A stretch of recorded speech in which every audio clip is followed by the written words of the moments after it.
Yo, what is up? Today is the first day of Frontline's episode 4, and not only do I want to try to finish up my rank 6 this week because I'm still only in rank 4.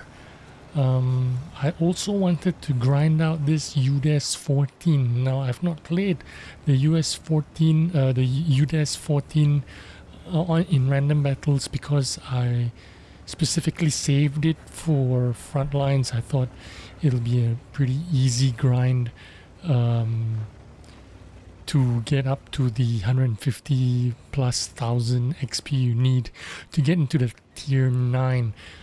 And it looks like from the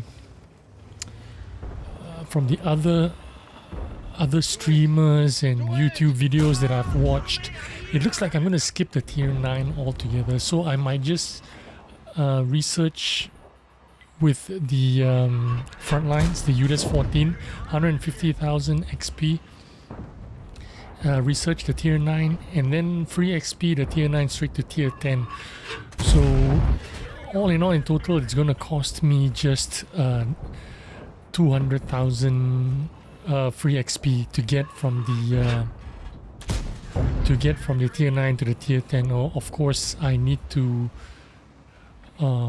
factor in the modules that I'll need to upgrade in the tier 9 before I can get into the tier 10 as well, right?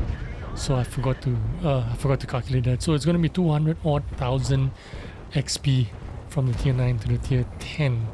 But in any case, the UDES 14 tier 8, the new medium tank. Now we are spawned in B, and B is one of the easiest places to cap as long as you don't die. A lot of times when I go straight into the cap, I get bum rushed and killed immediately. So I decided to, because this tank isn't the most super aggressive hull down turret strong kind of tank, I decided to save my HP and try to wear them down slightly, a little bit on the east side before I rush into the cap and earn my cap points there. Now, as you know, you get more XP when you get more Frontlines XP anyway. You rank up quicker when you are capping if you are attacking, and you rank up quicker when you reset somebody who is capping if you are defending. Now, I want to kill this guy off. Alright, good. That guy's taken care of. Let's kill this guy. Oh, get out of my way. Oh, he's dead. That's okay. So I'll rank up quickly there as soon as this thing caps out. Let's get to the building immediately in front of us. This is a really good place. To hull down and hide if you're capping the BR. I didn't get a lot of the cap points, but I did get some. Now, what's up about the UDES 14? The UDES 14, it has, of course, fully researched. I am running optics, rammer, and vertical stabilizers. I also have a BIA crew. It does 360 damage per shot, which means it's a high alpha gun for a tier 8. 360 in a medium tank is really good, and it fires APCR as standard shell. The standard penetration is 217, which is APCR, which means it's really good for sniping at a distance, and for the premium shells also APCR. But this time you get 253 millimeters of penetration. What does that mean? What does that all mean? Well, standard shell, the APCR shell has 1,385 shell velocity. That is absolutely amazing for standard shells. So not only you get super penetration, APCR shells, high velocity, high speed, which means you have to lead very little when you snipe from a distance. Now, what about the APCR premium shells? The premium shells are even better. 1,560 shell velocity with 253 penetration. That is absolutely amazing. But for Frontlines, you don't really need to run the premium APCR unless you're try hard like me. I tried to run the the standard shells as much as possible, but sometimes you want to make sure that you are going to pen the defenders like frontally. Like when I was in the cab, the defender was facing me frontally. You want to make sure that you pen him. That is why you want to use the premium APCR. Why? Another reason why is because the reload time is 9.5 seconds.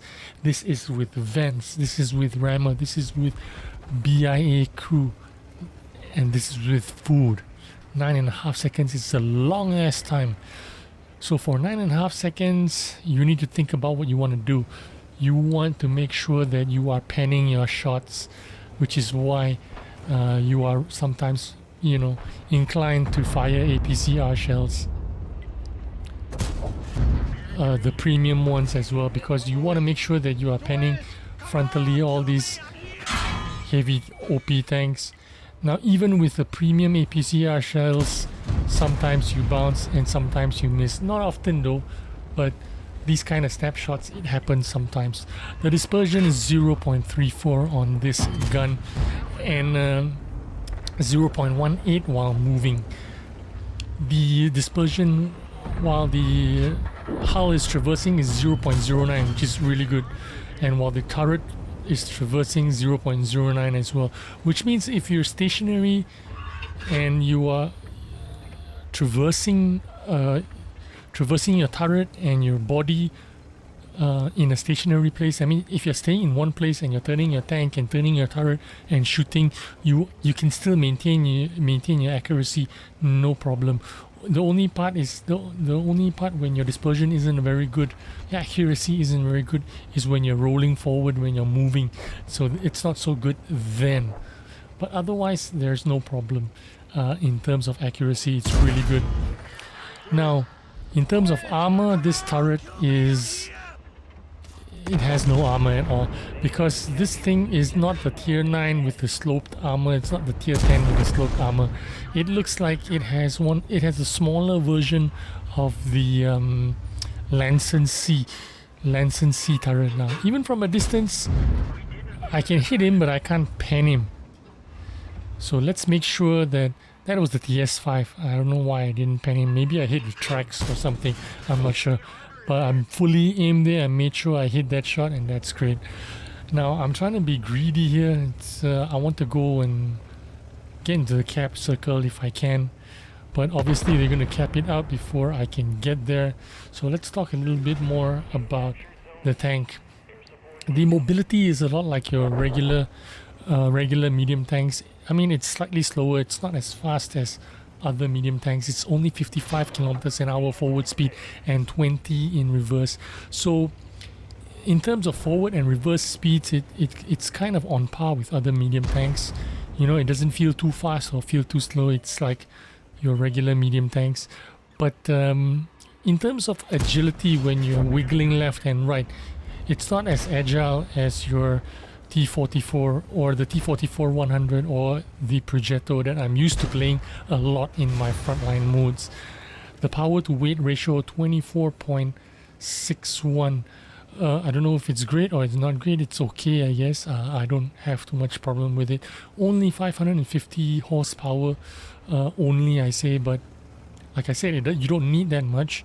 In terms of mobility, like I said, forward and reverse is not bad, but when you're wiggling left and right, it's not like a T44-100 in that sense, if that makes sense to you. But I am satisfied with the performance. I thought it'll be doing a lot worse than what I'm doing, to be honest with you. I was expecting it to be not as great, but it turned out to perform a lot better than what I expected it to perform. I wanted to play this tank just to grind out the XP to get into the tier 9s, and I wasn't looking forward to playing this in randoms because I didn't think it was going to be that good in randoms. But I didn't really give this tank a chance because I only made that one video of it when it was in a test server, and I only played one game in it, and that was my first impression and my only impression. And this is the second time I'm actually playing this tank, which is on a live server in frontline mode. And the whole day I've played it, almost every game, every frontline game, and I found to be performing unexpectedly well for a tank that I wasn't expecting a lot from. I'm pleasantly surprised, to be honest with you. And the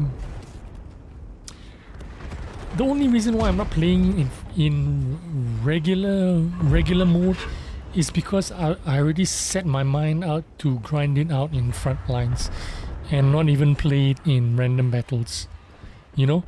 But now that I've played it in front lines and know what it plays like after like 10 games, I think that I shouldn't have waited to grind it out in front lines. I should have just played it in random battles, because it would have been fine, you know what I mean? I wouldn't have been too pissed off or find it underwhelming or underperforming. It's just fine as a medium tank. Now the team is going to cap. I shouldn't be doing this because there's a lot of guys in front, but since there's a bit of smoke and there's a little bit of space here that I can get in between, and maybe I can use that smoke here to try and get some cap points. I'm lieutenant now. I really want to make general. This was my first game, and I live streamed this as well, so I wanted to do well. So do I get the cap here? No, I really need to pen this guy, so I need to make sure that I got that shot. Otherwise I could have got damaged and eventually gonna get airstriked in shots. Now surprisingly, I managed to side script that whoever shot me there. I didn't pay attention to who was shooting me there, but I think that was the FV4202. But normally side scripting does not work on this tank. It does not work at all. There is a possibility that the FV4202 was shooting me with standard shells, I suppose, I presume, which is why that's the only thing I can think of, is why he didn't pen me. I'm not sure, but that's what I think.